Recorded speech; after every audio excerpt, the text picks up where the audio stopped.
या देवी सर्वभूतेषु माँ ब्रह्मचारिणी रूपेण संस्थिता नमस्तश्रे नमो नमः।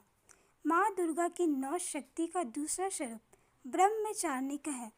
यह ब्रह्मा का अर्थ तपस्या से है। माँ दुर्गा का यह स्वरूप भक्तों और सिद्धों को अनंत फल देने वाला है। इनकी उपासना से तप, त्याग, वैराग्य, सादगी और संयम की वृद्धि होती है।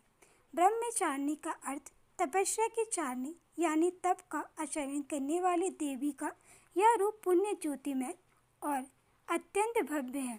इस देवी के दाएं हाथ में जाप की माला है और बाएं हाथ में कमंडल धारण की हुई है। कथा के अनुसार पूर्व जन्म में इस देवी ने हिमालय के घर पुत्री रूप में जन्म लिया था और नारद जी के उपदेश से भगवान शंकर को पति रूप में प्राप्त करने के लिए घोर तपस्या की थी। इस कठिन तपस्या के कारण इन्हें तपस्वी चरणी अथवा ब्रह्मचारिणी नाम से जाना जाने लगा। यह 1000 वर्षों तक इन्होंने केवल फल फूल खाकर बिताए और 100 वर्षों तक केवल जमीन पर रहकर शाक पर निर्भर किया। कुछ दिनों तक कठिन उपवास रखने और खुले आकाश के नीचे वर्षा और धूप के घोर कष्ट सहे। 3000 वर्षों तक टूटे हुए बेलपत्र खाए और भगवान शंकर की आराधना करती रही। इसके बाद तो उन्होंने सूखे बेलपत्र खाना भी छोड़ दिया। कई हजार वर्षों तक निर्जल और निराहार रहकर तपस्या करती रही।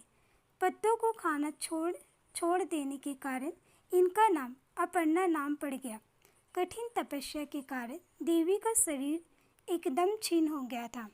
देवता, ऋषि, सिद्धिगण, मुनि सभी ने ब्रह्मचारिणी की तपस्या को अद्भुत पूर्व पुण्य कृत्य बताया, सराहना की और कहा, हे देवी, आज तक किसी ने इस तरह की कठोर तपस्या नहीं की है। यह तुम्ही से ही संभव थी। तुम्हारी मनोकामना परिपूर्ण होगी और भगवान चंद्रमौली शिव जी तुम्हें पति रूप में प्राप्त होंगे। अब तपस्या छोड़कर घर लौट जाओ।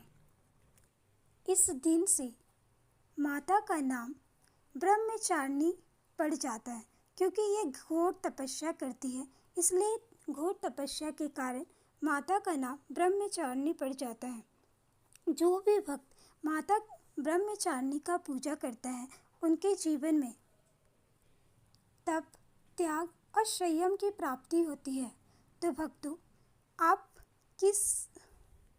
इस ब्रह्मचारिणी की पूजा जरूर करें और आप ब्रह्मचारिणी की कृपा अपने ऊपर जरूर बनाएं। तो यही थी ब्रह्मचारिणी की कथा।